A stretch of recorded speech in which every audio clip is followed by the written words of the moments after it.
Right. Hi, Sarah. How are you? Hi, I'm good. How are you? I'm great. Thank you so much for joining me on this live interview.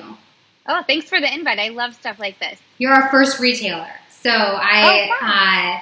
am excited to launch this portion of the interview. And as I mentioned to you, I started following you a couple months ago at the beginning of this whole COVID situation.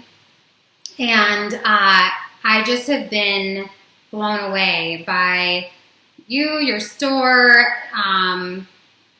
your realness, and but at the same time, your upbeat personality. And so, yeah, I'm just really excited for everybody to be able to get a chance to experience some of what I've gotten to experience just from watching all your social media. It's amazing thing. Yeah.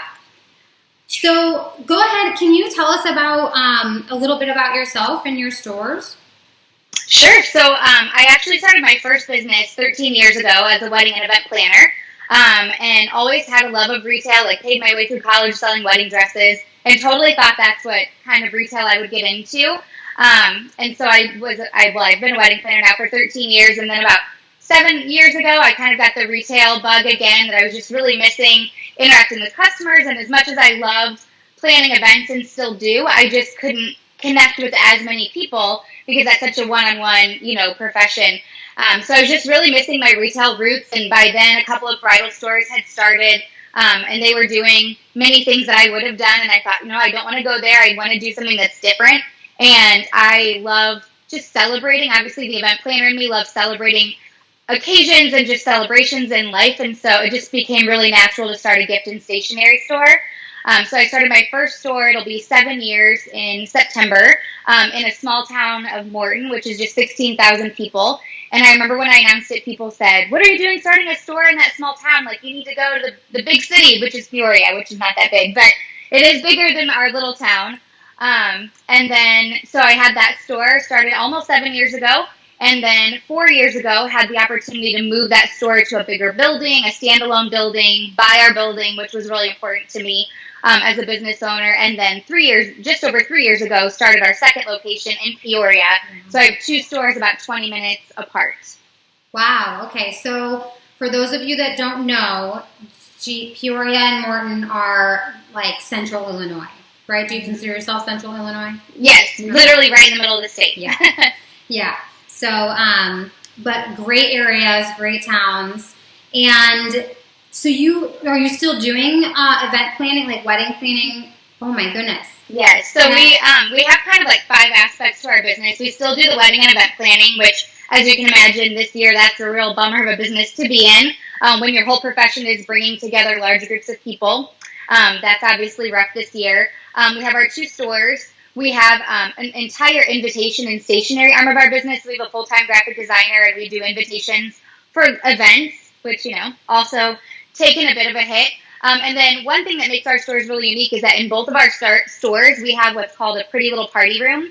And they're 2 party rooms that one seats up to 30 guests and one seats up to 40. And we host like 3 to 5 events every weekend in our party rooms, which is great because, we make money on room rental, but also it's bringing in customers on a constant rotating basis.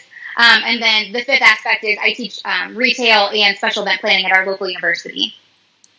And I also saw that you have the most adorable little boutique on wheels. Oh, yeah. So we launched Toot. Yeah, we launched. I always forget about poor Toot because we haven't even gotten her out of storage this year.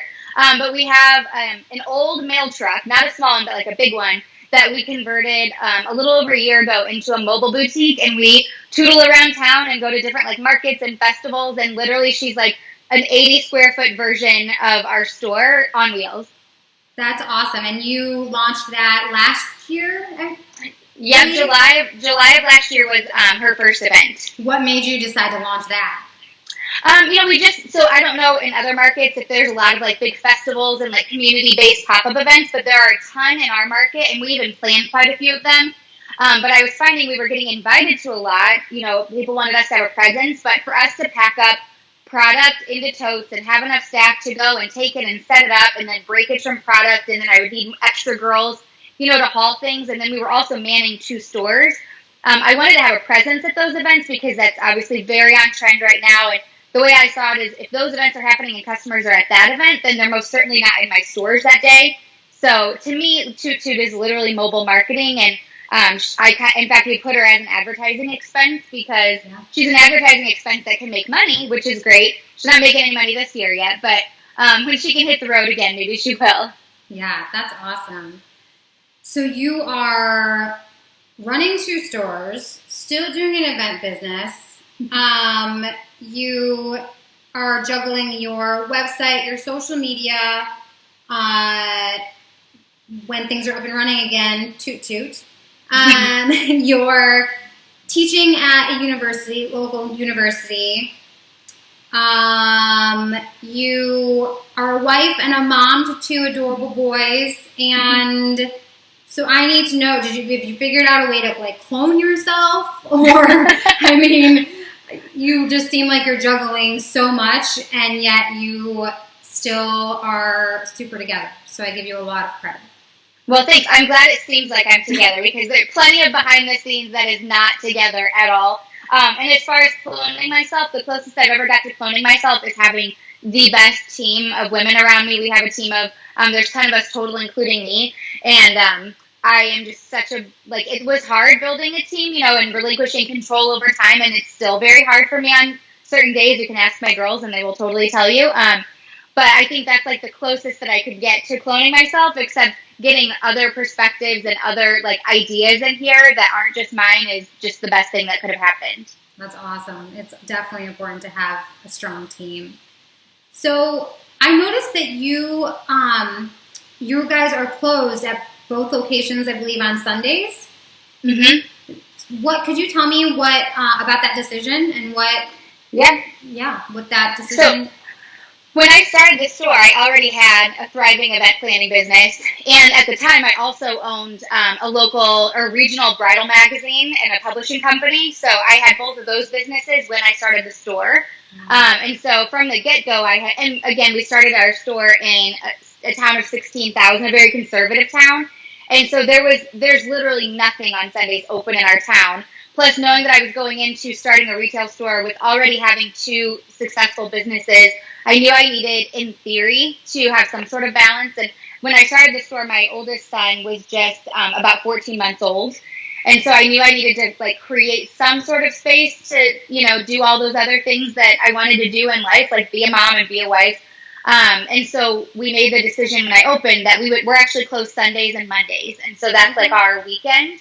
But now that's not necessarily the case as much anymore because of our party rooms. We have parties in our stores almost every Sunday. So we end up being open, but it's because people are paying us to be open, which is kind of nice too. Yeah, and by appointment only, so you know specifically when you have to be there. That's awesome. Okay, so we have to talk about your website and your social media because obviously that's how, you are one of our customers and sales customers, which we are so thankful for. And you currently work with Melissa Russell, who's awesome. But I personally took over our social media at the beginning of this. So I think we're 2, almost 3 months now. So I made a point of starting to follow a bunch of our customers, and you were one of them that I started to follow, and I'm so thankful that I did early on because I just attached on you and was like, oh my gosh, she's doing all these amazing things, and you definitely are just somebody to pay attention to. So we definitely have to talk about that. So first, I'm going to ask you about your website. Did you have a website up and running before COVID? Yes. We've had a website it'll be 6 years in July. So we started a website about a year after we opened the first store. And so I have said that so many times that we had a website. Was it killer for us? No, it made up for less than 5% of our annual sales before this. To me, it was always an added bonus. And it has been on our to-do list every year, let's grow our website, But everything was there because we were inputting product already. So it just made sense to input it into our website, which then populated within our point of sale. So I cannot imagine, and my heart like hurts for those that were trying to navigate COVID and how insane this was, and trying to build and navigate a website and figuring out shipping, because all of those already are hard and overwhelming. And then you add in that you're doing it because you have to, because your stores are closed. And I can't even imagine the pressure of that, because we luckily already kind of had our bearings. We were shipping maybe 15, 20 orders a week before this. And through this, we've now shipped, I think we just hit 3,000 orders that we have shipped since the beginning just of COVID. Wow. Yeah. Okay, so you were up and running that was going to be my next question, you were up and running actually sales on your website too. So that definitely did help you. Now I noticed that you use BigCommerce for your website. Is that, tell me about that. Are you happy with them, or use that a company that or would you recommend others to use them? So this is like the oddest part of this whole Corona thing, is we've had a plan since like October, November, that we were going to take our website dark from March 15th to March 30th and migrate it over. We were going to move to Shopify. Okay. We've had BigCommerce since the beginning. And when I first started a website 6 years ago, well, 6.5, when I was kind of like vetting the different sites, Shopify wasn't even like a major player. At the time, it was BigCommerce. It was Wix a little bit, and they've gotten a little stronger, and Volusion at the time were like the major players. So we did BigCommerce, and then as we've grown, BigCommerce and Square, which is our point of sale, talk to each other, but over time, Square has developed and BigCommerce has developed, but they haven't developed together, and so we've been having tons of inventory issues over the last year between the two because they aren't syncing. And so we knew it was going to be a major project to switch our website. And so originally we were going to try to do it before Christmas. And then, no, let's not do that. So we kind of kept putting it off. And literally March 13th, I called BigCommerce and said, don't take my site down March 15th. Like, that was the plan. And I said, don't take it down. Renew my subscription. Like, we're going to write it out and we're just going to have to roll with it. And so the timing of it is very ironic. But BigCommerce at the time was the best. And if we were just running a website, BigCommerce is great. But the integration between BigCommerce and our point of sale and it causing inventory hiccups is just not worth the headache. So after all this is over, we're going to still switch to Shopify. Okay. That's good to know. We have done a ton of research on Shopify, and we have been talking them up and saying that we feel that they are the route to go for a lot of reasons, but also with all this social media, it also it's been announced that Facebook and Shopify are working together to grow and make it easier for social selling for independent, small business. So, I think that that's a great decision, and it helps us be like, okay, we are thinking the right thing and recommending the right thing to, everyone as well. Yeah, absolutely. And Square has developed, when we first got Square as a retailer, it had just developed beyond just like a PayPal system, where you swiped a card. And it had just started. In fact, when we ordered our Square stands, it was like in pre-launch 7 years ago, 7.5 years ago. And so they've developed a ton. And then they acquired Weebly. So Square now has a much better, I think Square and Weebly, now that they're integrated, you can do a great website through Square, which is then also a great point of sale. So I think that's also a great platform, but it's just not as well developed and robust as Shopify with all of their integrations and everything like that. Yeah, I agree with you. And your website, did you alter your website at all for or since COVID regarding, certain things that you're offering on your website or ways that you're offering them or things like that? It's really helped us focus and be more mindful of how our customers are shopping on the website. And so we've cleaned up and changed categories. Many times, because we always think store first, what's the customer experience in the store, and also what's our back end. So that's a big thing that we're constantly talking about as a team is you can't name something on the website what we would call, you have to call it the most intuitive thing that a customer sees it on your social media and they go search for it. It has to be the most simplified version of that. Right. And so even simplifying in that regard, or making sure that things are cross-categorized, and then we bumped up categories through all of this. Easter was obviously a first priority, and then it was teacher and nurse and Mother's Day, and so constantly, bumping different categories to be the spotlights. And then we launched we already had a box of Chic gift box line, but we added like a whole bunch of new ones. We sold more box of Chic gift boxes in the first week of COVID than we did in the last 3 years since we had launched them. And we sold out of all of our boxes of Chic that we had pre-curated. So then it was like a constant game of like adding new ones and different ones. So can you explain what Box of Chic is so that everybody understands? Yep. Sure. So before all this, we had like 10 pre-curated Box of Chic gift boxes that are like the most common things that our customers come in and shop for. So like a baby girl, a baby boy, a gender neutral, a housewarming, an engagement, a birthday. We had a So Chic box of faves, so like just some of our favorite products, and a couple of other ones. We had like 10 total, and they were all between like $30 and $45. And they're pre-curated products that we have inventory for that we keep totally separate. Now, there are a lot of products that you would find in the store, but they're like the best sellers that if somebody came in and said, I need a baby gift and I want to spend $40, they would be the things that we would have curated for them anyways. And so we had those to make them easy. For those people that want to give a great gift, but they can't come in the store or they just need it to be easy, or we have a local hospital that every time one of their employees has a baby, which feels like it's every week, they call and they order one of our boxes of Chic because it's consistent. Like they're spending the same, but it's still special. And so then those like took off. I mean, we've had them the last couple of years and we do different iterations and relaunch and revamp products. But those that first week, I think people were like, I want to send a gift. I'm thinking of somebody. And so we kind of continued. We already had it, but then we just kept adding more. We've done 2 boxes of Sunshine and we sold out 48 of them in 48 hours. And so it's just that like, it is really thoughtful and well curated, but they're not having to go through and search through our site of 5,300 products. It takes the stress away from your customer base. And especially if there was already so much stress and so much brain power being taken over that you guys were doing a lot of the work for them.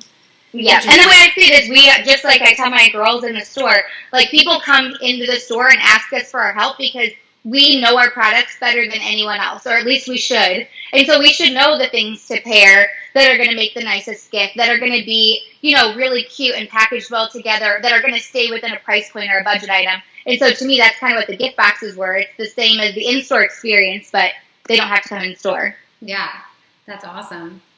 So flipping now over to your social media, which obviously social media and your website somewhat, work together and combine. Did you have a presence before COVID on social media, and which platforms? Yes, so we've had a presence since we started. And so we are really active. Facebook and Instagram are our 2 main platforms. Instagram, it's kind of funny. When we first opened the store, it was Facebook, and then Instagram was an afterthought, and now it's the opposite. But 7 years in, social media continues to change.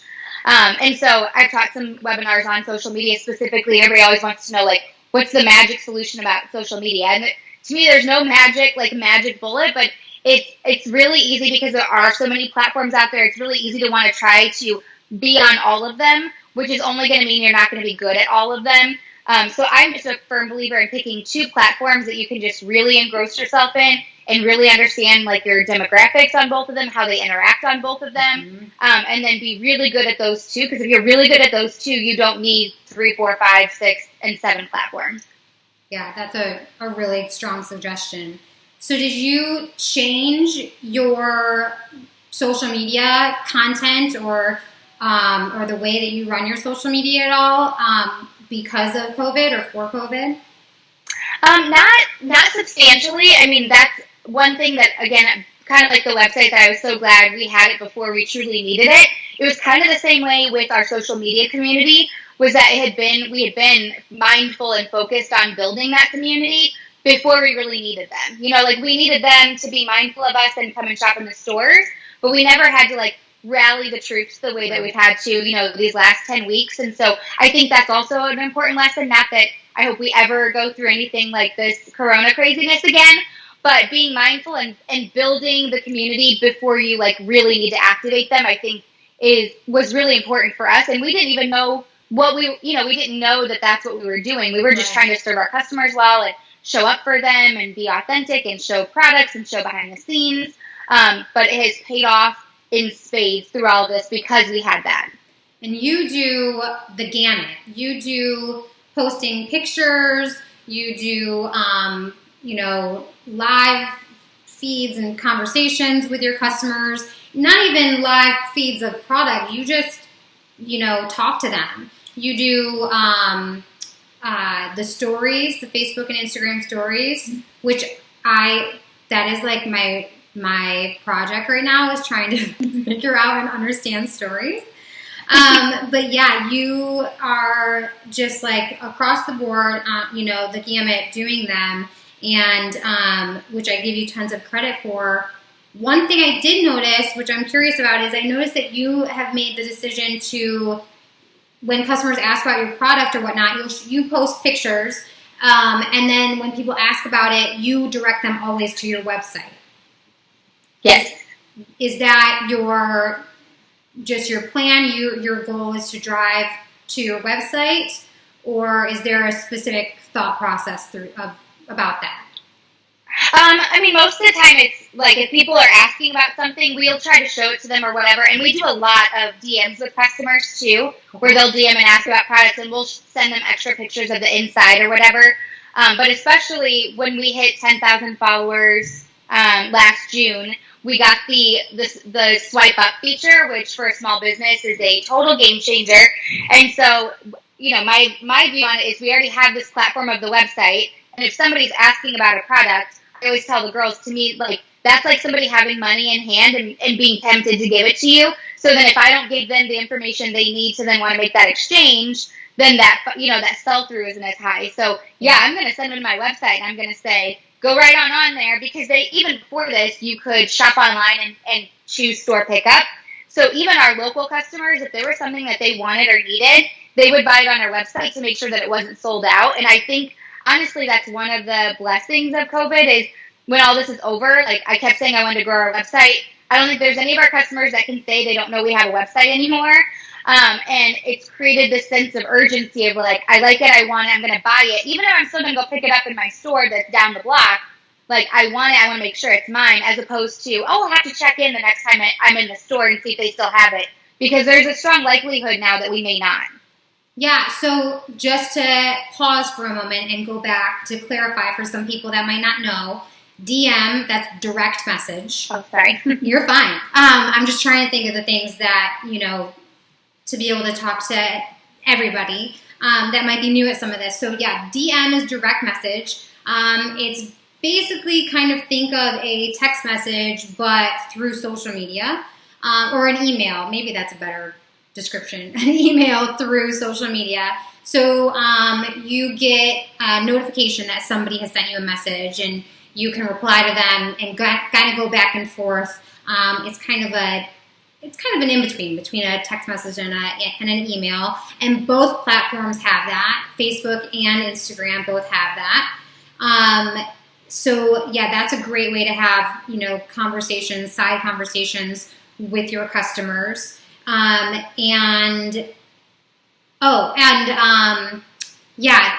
Things to know that, the general public don't necessarily regularly know is that you do get more features when you have more people following your page. Like you mentioned, once you hit the 10,000, you got the swipe up feature. Everything kind of grows as your business grows on all these platforms as well. And when you flip to Shopify, do you have any intentions of being able to, or of launching the feature of buying directly off of social media, or do you plan on always pushing it through your website? I probably, at least initially, will continue to push it through the website just because of the back end with managing 2 stores. And now, like, one of the things that we are worried about with this Corona hangover, like once we reopen, is because our website has taken off, it is great, but it's going to present challenges for us on the back end because our website is based off of our Peoria store inventory. They're synced together. Well, we allow our customers to choose store pickup in either store. So, if they choose store pickup, but they buy on the website, it comes out of the Peoria inventory, but they want to pick up in our Morton store. We have to take it out of that inventory and add it back into Morton or Peoria. And so I think to try best to manage that, I think we're probably going to continue to fuel it through our website until we at least can get our bearings with the new platform, because we've used the same platform for almost 7 years, and that's a big change. But I do like Shopify, for those of you that don't want to fuel everything through the website, or you're just getting started, you certainly want the integration on Shopify where you can link your products in a post, because that's as great as having swipe up. Because now you've linked that product, they tap it, they see the price, and it takes them right to an option to buy it. So you'd be crazy not to take advantage of that. And we will eventually. We just have to clean up some of this mess that Corona has caused on different levels for all of us. Yeah, I love that you called it the Corona hangover, because that's totally what it is. That's totally, yes, exactly. Yeah. So can you quickly explain the swipe up feature too, just so that everybody can understand? Yep. So you were talking earlier about you're trying to learn stories. So Facebook and Instagram both have, you can do static posts, which are, you post that thing that goes into your feed. But then you also have stories, which are little 15-second clips. And I would tell you that you should be spending more time on stories than you should even in your feed. No, that's what I'm learning. Yes. I mean, you want to do both. Absolutely. You want to be mindful of both.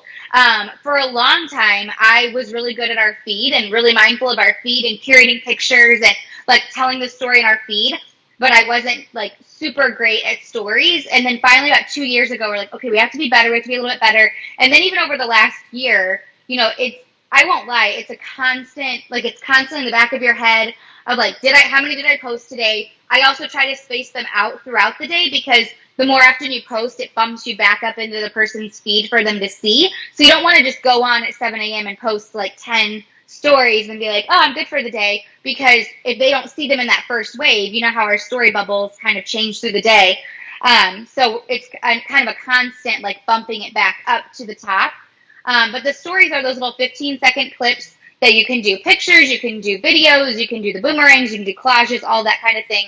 But when you hit 10,000 followers on Instagram, that's when you get that coveted swipe up feature, which is you can link, if I take a picture of this grocery list and I have it in my feed, and I can swipe up directly to it on my website. So especially if you're growing your website. Now, I will tell you, it took us 6 years of grinding really hard to get to that 10,000, and a lot of collaborations and a lot of thinking creatively.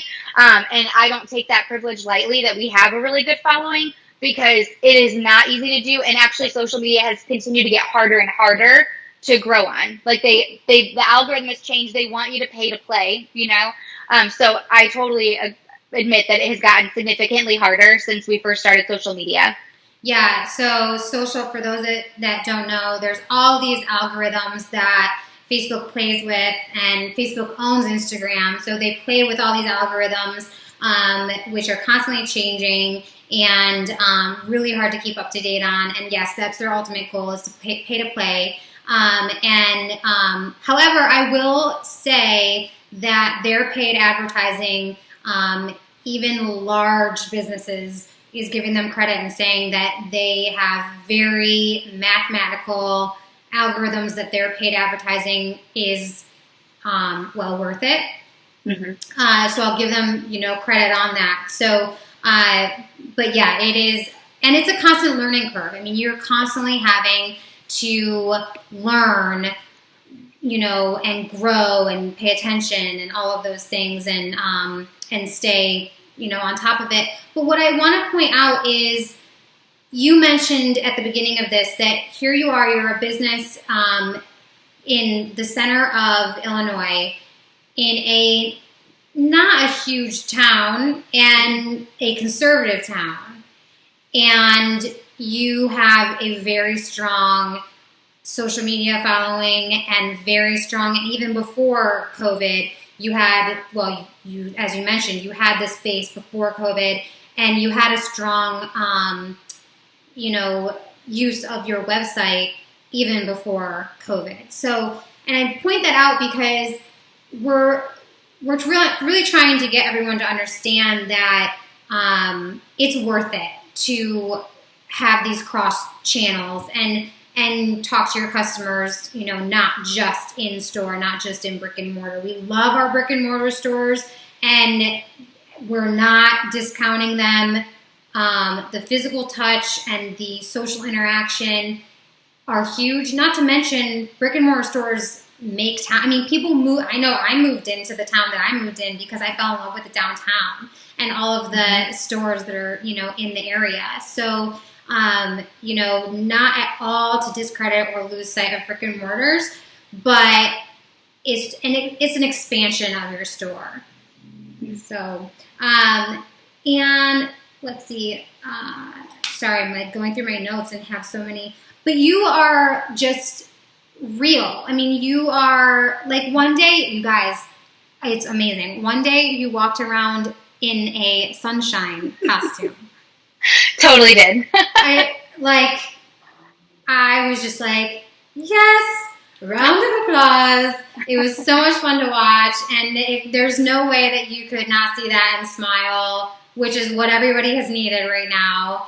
And yeah, what made you even be like, I'm going to get a sunshine costume today and wear it around and post it on social media? I think, I totally know that I did this with social media at first, is I took it way too seriously. When the first 5.5 years of having an account, everything was like, it needs to be about the business. I would show my face like in a post, every once in a while, like once every 6 months. But when we would do stories, it was all about the product. It was all about my team. And I still want it to be significantly about that. But I found such a shift when people felt more connected to the humans behind the business. And so I started to take it seriously and yet a lot less seriously at the same time. And I have a kind of a big, bold, quirky personality. And my girls all know that, and my customers know it if I get to know them. But I thought, if my social media is truly an extension of our brand and of our personalities, then why am I being so stuffy and so, withdrawn? Especially at first, I wouldn't even show a picture of myself because I'm like, well, the store isn't about me. And it isn't, but yet there is a lot of things that I think every store is a reflection of its owners. It's literally our heart within four walls. They're products that we have lovingly chosen, that we have vetted, that there's something about them that we love. And so I think we're doing our customers a disservice by not connecting with them on a more significant level. Now, not everybody's going to be comfortable putting on a sunshine costume or doing a skip it in the middle of the store, or we did a pogo. We brought a pogo stick one day. Awesome. So, I mean, not everybody's going to be comfortable going that zany, and that's fine. But I have to tell you, the more that I show my personality, the more I connect with our customers, which then translates directly into sales and into connection. And even if they don't go and spend money right then, they feel connected, or that sunshine thing was 6 weeks ago and they remember it and they talk about it. Yeah, exactly. Well, and like I mentioned, you're bringing a smile on people's faces. That's what stores do in the first place, right? Is they give a warm and fuzzy. And so you're, giving that extension of the warm and fuzzy through, all these other platforms. And I give you a lot of credit for that. It's awesome. So now we're going to switch a little bit to, I guess I need to close this portion off by saying, because you are now prepping to reopen your store. Mm-hmm. Yay! A week from today. Yay! So are you, obviously because you had all this going on before COVID, but just to blatantly make it out there, are you going to continue all of your social media and everything in the way and the strength that you've been doing throughout your closure when you open your stores back up? Yeah, absolutely. We'll definitely continue. We were doing it before. I will say, when the stores are up and running and the day-to-day of having customers in, it makes it harder. It's literally another thing on your to-do list. So there are some days that I feel like we kill it with social media and we're posting so much great content. And then the more that I dig in, and I even thought today, I've only posted 2 stories today, and that's because we're trying to merch and we're trying to price a bunch of product, and I'm redoing some displays. So it's harder to do when you have customers, and they will always be your first priority. So that's why you have to kind of integrate it into your workflow for the day or delegate it to somebody else. Something, but yeah, so we'll continue it, but it will obviously be harder because now we're back to managing even more priorities because we don't have a closed store that we can take 10 minutes and record a dumb TikTok, to upload or something like that. Okay, so you've done TikTok? Have you done TikTok? I signed, yes, begrudgingly, but I signed up for it just during the middle of all of this. We're not super active on it, and really, actually, to be honest, the main reason I did it was because we don't have the feature. A lot of people's Instagrams and your stories, you have a feature to add music, but not all Instagrams have it, and we don't have that feature for some reason. It's super random how they get or don't get it. And so when I do some of like my zany antics or whatever, I wanted to be able to like have some of that. And so we started a TikTok. We use it very rarely because it is time consuming and you can get lost like in the minutia of it and being crazy. So we do them, but then I basically just take the content from there and then populate it in my like regular feed. But a friend of mine owns a bridal store and they've gotten really active on TikTok and it has been a huge business blessing for them. But it's like when I say pick your top 2 social media platforms, that's one of their top 2. And it's a far number 3 for me. I'm like excited and terrified for when I have 2 boys as well. And I am excited and terrified for as they start to get older and start to get into social media. A part of me is like, can you keep me updated and like teach me and be like, Mom, this is what you need to do next. But I'm also terrified because the world of social media is terrifying in a different way. It is. Yes, I agree. So, okay, so we're going to move on a little bit from social media and quickly touch on more of the wholesale aspects of this and ask you some questions about your buying strategies. Do you prefer to place your product orders online through local reps or at market or all of the above or, all of the above. All of the above. It really depends on like what product it is. Do I need to see it, touch it, feel it? How close I get with my rep. Some reps, like, I really like them. Like, actually, Melissa is a great rep, but we've actually never met in person, but I still feel that loyalty, and I want to send orders to her. But it just has worked out that we've never met up in person. But I still, like, want to give any rep that gives me their effort, I want to give them my effort. Now, there are other reps and companies that don't give the same effort or attention, or you don't hear from them unless they want you to place an order. They're not telling you about specials or just checking in to see if you need a restock of something. So those, and I may just place direct with my company or whatever. And then I love going to market. It's exhausting. But I love going to market because you just see things and it's so great for visual inspiration of like merchandising and storytelling and things like that. So I like all of it. What market do you do? Mostly Atlanta. Okay. So I do Atlanta in January and July. And then Chicago has a couple of different like small markets, and that's only about 2.5 hours for us. So we road trip to those as much for the fun of it as like they're so small in comparison to going to Atlanta, which is the biggest. But sometimes it's just as fun. I do Atlanta by myself as a buyer, but a lot of times if I go to Chicago, I'll bring 1 or 2 of my girls just to kind of expose them to that side of things. And it's just like fun team building. The last time we were at market for like 2 hours, and then we went shopping at or Orland Park and did all that kind of stuff. Fun. So it's as much team building as anything. Yeah. So you mentioned you do January and July. This year, they've announced that the July Atlanta market is going to be mid-August. What are your feelings on that? Are you planning on going? Do you not know yet? You can. I don't know. You're not. Yeah. I don't know. So I don't always get to go every July because I still have the wedding and event planning business. There are a lot of Julys that, like, if I already have a wedding on the books, that I just can't make it work. So I was really excited because this year was going to work. So I probably go to July every other year, but I go to January every year no matter what. So I was really looking forward to it because I feel like I've kind of hit my stride on buying and merchandising, and so I feel like more confident. And every market you learn something new. But I don't know. I don't know with it being in August now. I'm actually surprised that they're having it at all, to be honest. I'm glad they're having it. But I just haven't made a decision yet.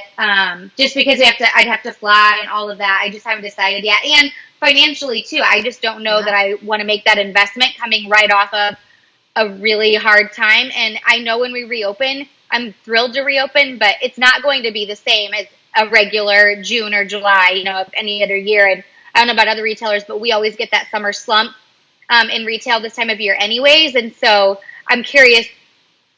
I'm cautiously optimistic of what reopening is going to look like. Yeah. But that's a nice way to put it, is cautiously optimistic. So, yeah. What is the number one thing that you wish that all of your reps knew to make your buying experience better? Or just the best, what is it that you're like, gosh, I wish, that all the reps that you were working with knew this element that would help you make your buying experience better, easier, more enjoyable, any of the above?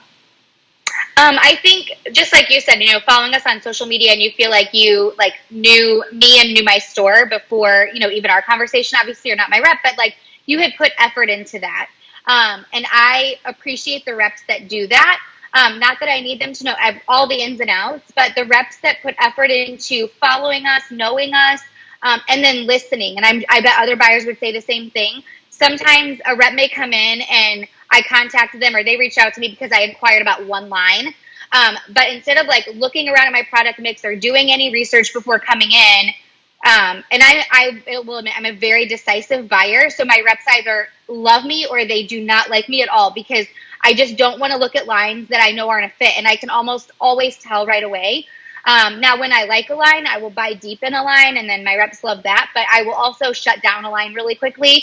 But it also does get exhausting for when a rep doesn't listen or doesn't look at the product mix. I have one rep, God love her. She has one line that we order, but she reps 35 lines.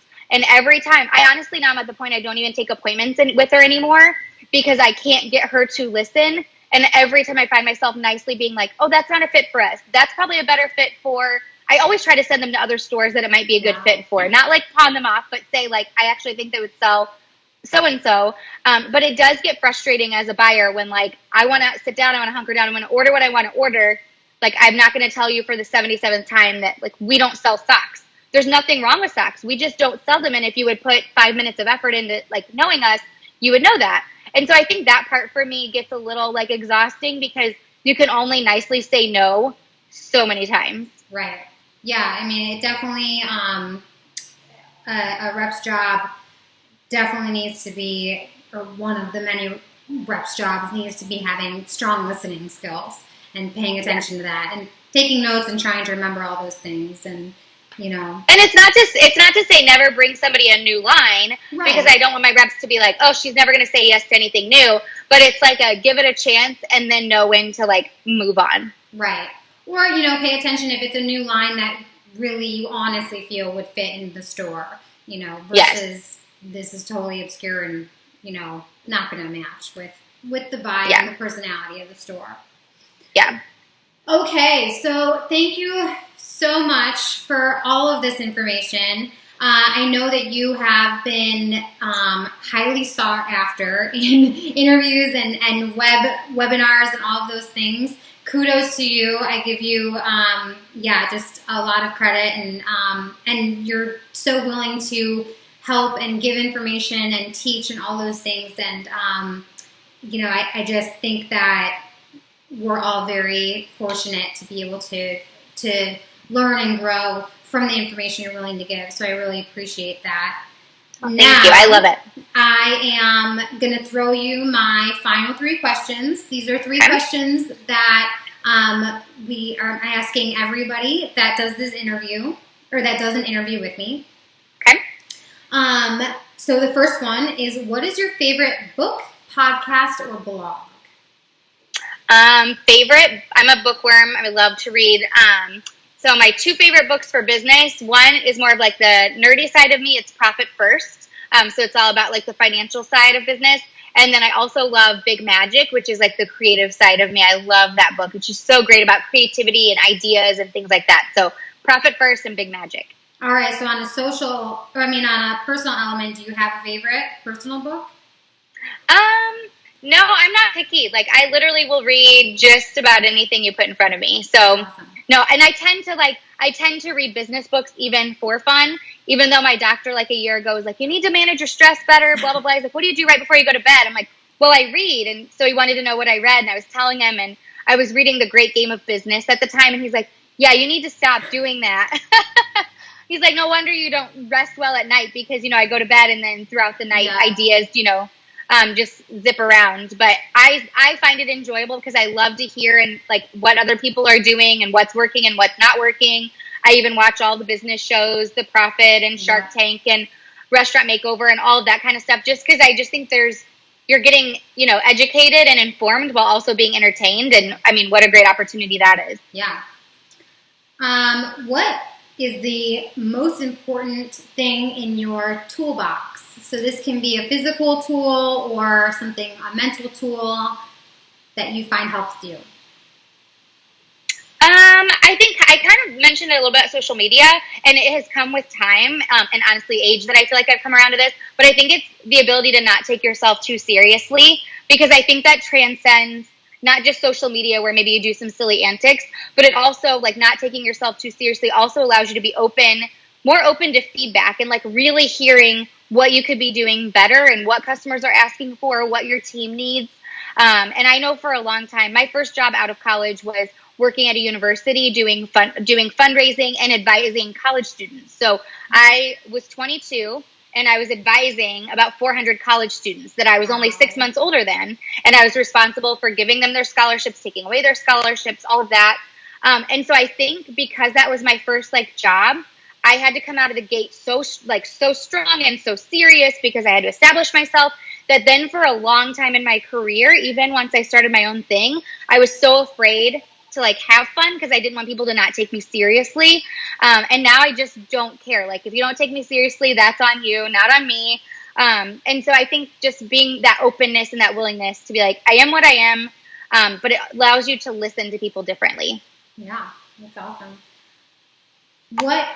Okay, this one is very important to us.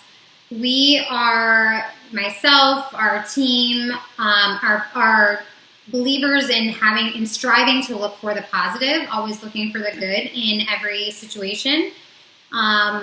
We grew up that in every situation there's always somebody doing good.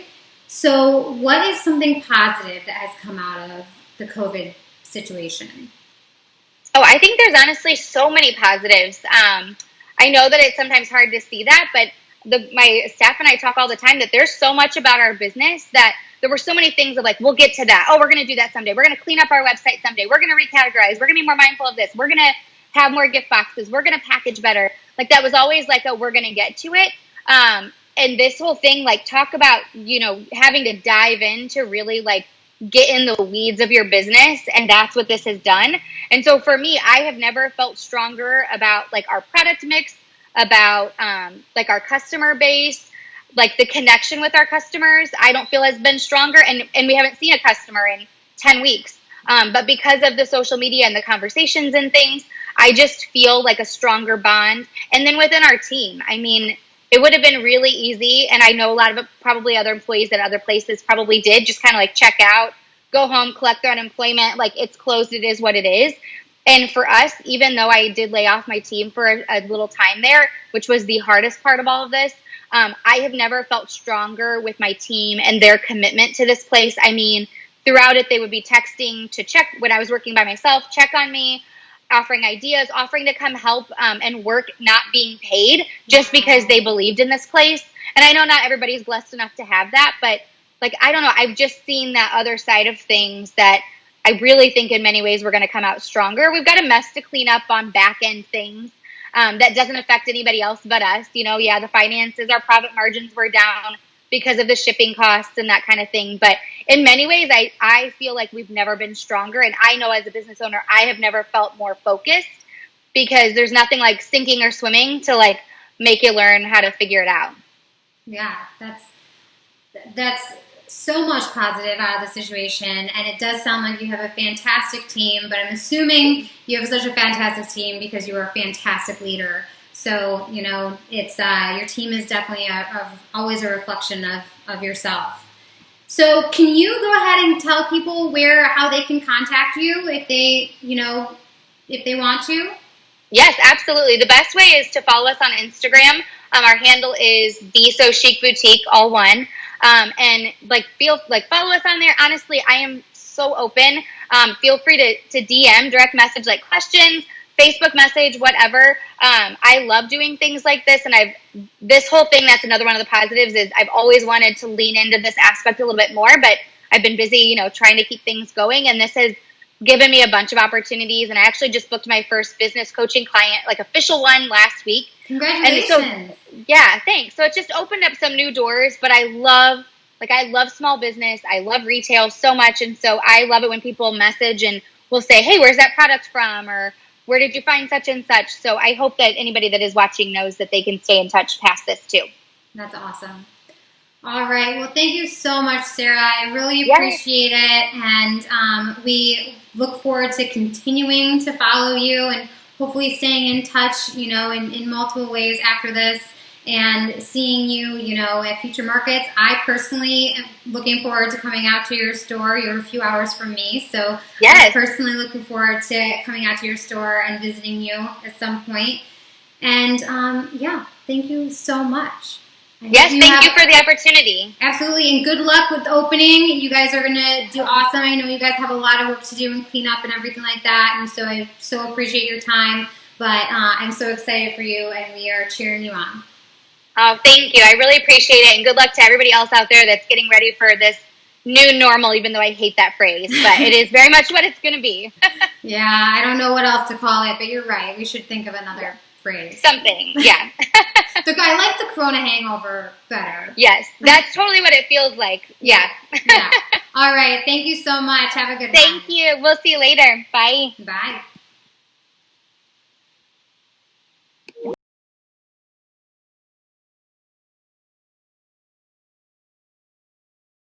All right, I unmuted.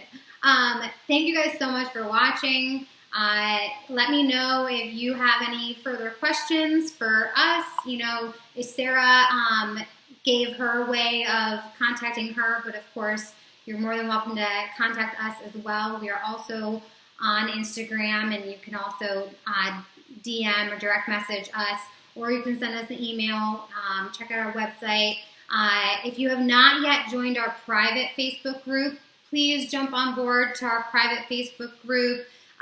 It is !sales retailers behind the scene, and that is really for all retailers to be able to get our product launches and special pricing on things, and talk about the wholesale side of things, all of those things. So jump on board there. We also do unboxings and all these cool little things. So jump on board there. And other than that, thank you so much. I hope you enjoy your day, and we'll see you next time. Bye.